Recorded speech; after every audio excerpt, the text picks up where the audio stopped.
台湾话，无所谓。应该安怎讲？安怎写，无要无紧。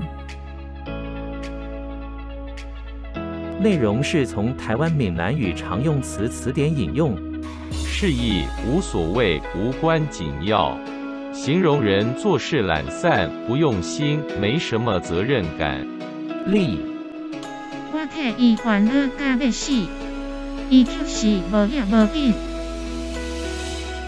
我替他烦恼的要死，他却漠不关心。请支持我，点击 subscribe， 然后再单击小铃铛，也不要忘了转发给您的朋友圈。谢谢，请点击下面观看同一系列的影片。